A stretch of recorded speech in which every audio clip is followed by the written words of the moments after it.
It's rosy. Everything's up. Everything's getting better, he says, even as Robert Mueller's probe is looking worse and worse for his White House. So before I show you what Trump is saying, I want to show you a brand new CNN poll out this morning. It's new approval ratings data showing President Trump at 35%. This matches his record low in CNN's polling, and he remains at a historically low level for a president at this point in his presidency. 35%. I want to show you that data first before I show you the Fantasyland version. This is the spin that's out there, courtesy of Judge Jeanine Pirro on Fox News. Now, here's the thing. President Trump called into Pirro's show last night, and she went over the top in her praise of him. Watch. There's a poll that puts you at 50%. At CPAC, you're at 93% approval rating.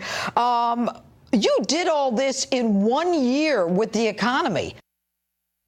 Okay, did you see what you put on screen there? That CPAC poll. That was a straw poll taken of the attendees of the annual conservative conference. Now, obviously, most of the people there are very supportive of President Trump. That's not a surprise. That's like asking people at a Yankees game how much they love the Yankees, okay? Even better, okay, it would be asking about the Eagles, given that the Eagles won the Super Bowl.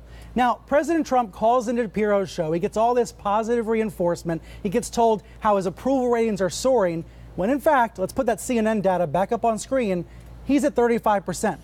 Now you'll notice Pirro mentioned some other poll, 50%.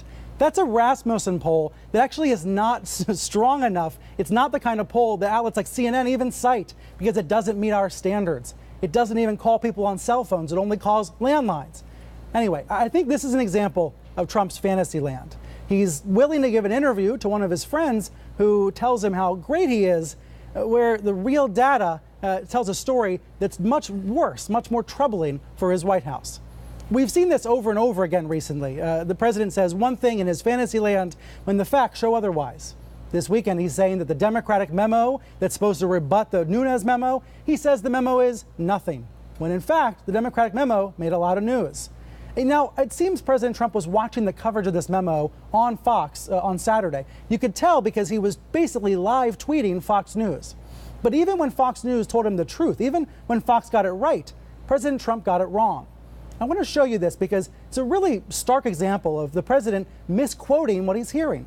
Here's something the president tweeted. Let's put his tweet on screen about Schiff. He says, Congressman Schiff omitted and distorted key facts. You can see there's quote marks with attribution to Fox News. Now, obviously, then Trump goes on to attack Schiff. But the point is, he's quoting Fox News saying that Schiff was distorting key facts. Where did he get that from? I wondered, where was he getting that from? So I looked it up. Here is the soundbite from Fox News where he got it. Congressman Schiff, he argues the Republican memo omitted and distorted key facts. Okay, did you see what just happened there? This is what is kind of remarkable. The Fox News anchor correctly quoted Adam Schiff saying that the Republican memo distorted key facts. So you have Schiff, a Democrat, criticizing the Republican memo. President Trump took 5 words out of the quote, turned the quote around, made it about Schiff. If I did that in English class, I would be given an F. I would flunk the assignment. But this is what President Trump does all the time. He takes something that he wants to believe and he says that it happened. This is what I mean by a fantasy land.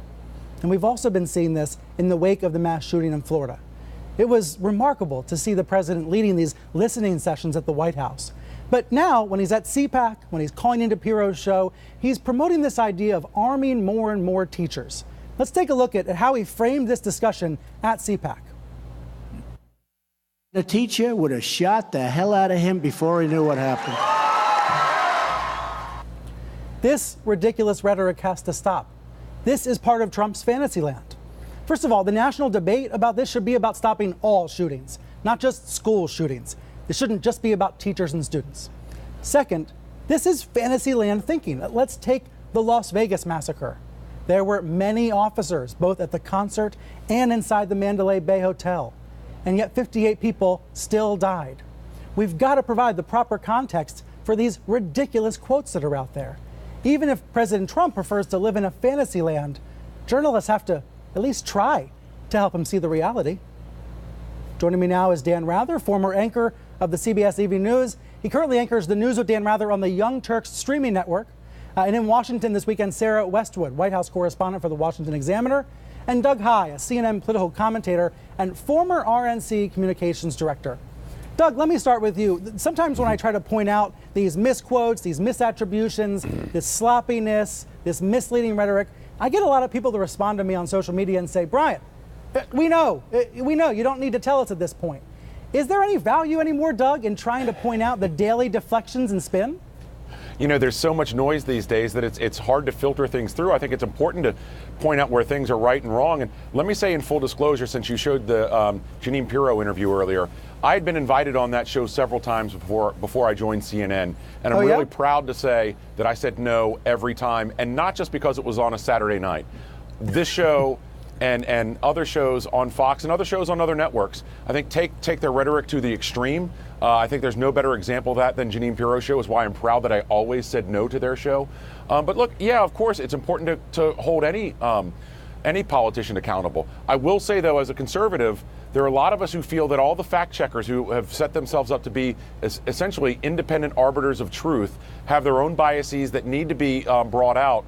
And that's why you see so many negative reactions from not just Republicans on Capitol Hill, but folks at CPAC and conservatives in the media as well. Fact-checking is important, but we need to make sure that it's done on an even-handed level.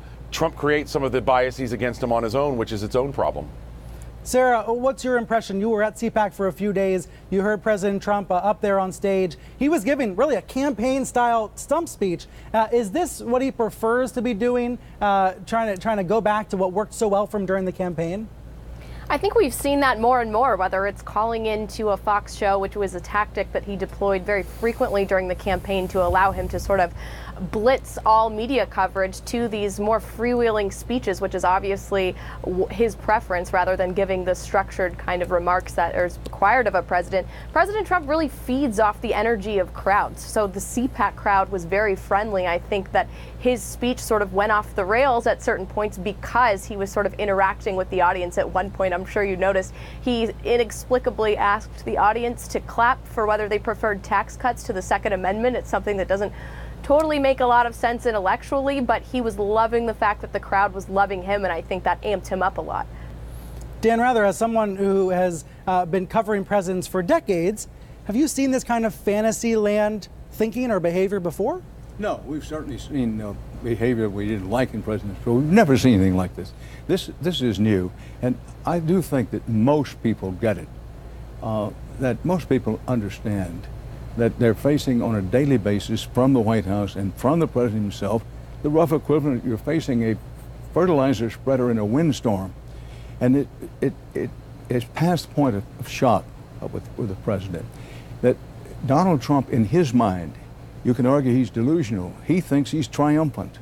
You say, well, he's 35% approval ratings. How can he think that? I have no explanation for it, but that's what he thinks. He does have some things going for him, the economy being for one thing. But this business on guns and the shooting in Parkland, I think has damaged his standing. I think one reason you're seeing a drop in the polls for 35%. But I will say this, Brian, if you want to judge where President Trump, whether he's really in deep trouble, the mark is 30%. If his approval rating gets 30% or below, this is Richard Nixon country during Watergate, 30% or above, he can probably keep himself going and hold out some hope of keeping the House and the Senate in November. He's been between 30 and 40. CNN had him at 40% last month, now back to 35. Gallup has him at 37 right now. He's been in this same range for a while. But you say we're beyond shock at this point. Do you think there's less use then in journalists trying to check the false claims? Not only I think it's useful, I think it's absolutely imperative. Now more than ever is when the press needs to be a kind of truth squad for this and every other president. Is perhaps more important with President Trump because there are more untruths to set the record straight. But if journalists cower, as many in Congress, both some Republicans and some Democrats in Congress are cowering with the NRA, if journalists cower, then how long can we sing "We're the home of the brave"? Last question, and this block goes to Doug Heye, because Doug, you were a former RNC communications director. I know you've thought about this issue of guns for a long time. How much activism do you see in the coverage in the wake of Parkland, and how much do you think journalists are overstepping their bounds? Honestly, I see a ton of it. I think there are changes that could and should be made, but I see a ton of it on every day. And I'll tell you, if you talk to Republicans outside of Washington, D.C. on the issue of guns, abortion, gay marriage, climate change, they see an activist press that basically issues the talking points of the left every day. I was at a farm 2 weeks ago in Fletcher, North Carolina, a friend's farm of mine, where there was a big cookout. And what I heard so often was, in talking about the press, was that the press essentially does act as the left. And so it's one thing to have conversations in New York and in Washington, D.C., but what people outside of the country see and hear every day is a press that they feel is against them, at least if you're talking to Republican voters. That not only echoes what Trump says, it means that they're listening to what Trump says, whether on the Jeanine Pirro show or other shows, and essentially taking marching orders from them. It's a very serious thing, and it's also why I think it's incumbent on the press to make sure that they get it right every time. If the press makes a mistake, it's not just viewed as a mistake, it's viewed as bias, and that